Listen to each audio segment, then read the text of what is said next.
Hi friends, in this video we will see where all we can fly drone in India. Just because the DJAP allows us to fly doesn't mean it's safe to fly. Now according to DGCA, Director General of Civil Aviation, which sets rules for the drone, has made three categories or three zones depending on which we can fly.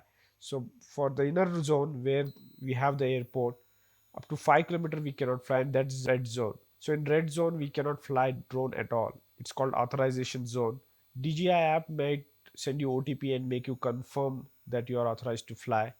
But if you don't have permission, you cannot fly in red zone at all. And then there is yellow zone. Yellow zone is divided into two parts. One is the inner yellow zone where you need ATC permission to fly the drone, which for hobbyists we definitely not get. And in the outer yellow zone, we can fly up to 60 meters or to 200 feet without permission. And in the green zone, we can fly up to 120 meters or 400 feet. Now, to see a particular place is in red, yellow, or green zone, we have to go to the Digital Sky website called the digitalsky.dgca.gov.in. Now, scroll down to the bottom, you will see a space map.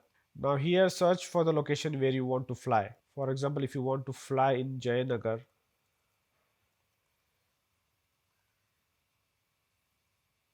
see this is where the Jayanagar is. Now I will select what all zones we have. Airport,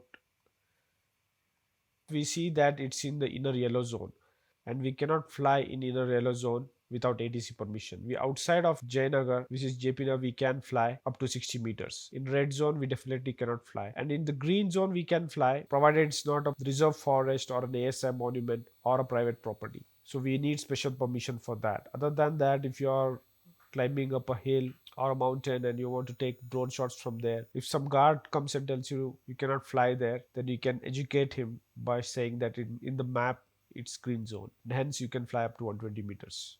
So that's it, that's all about this video. Hope you learned something new. See you in another video soon. Till then, have a nice time.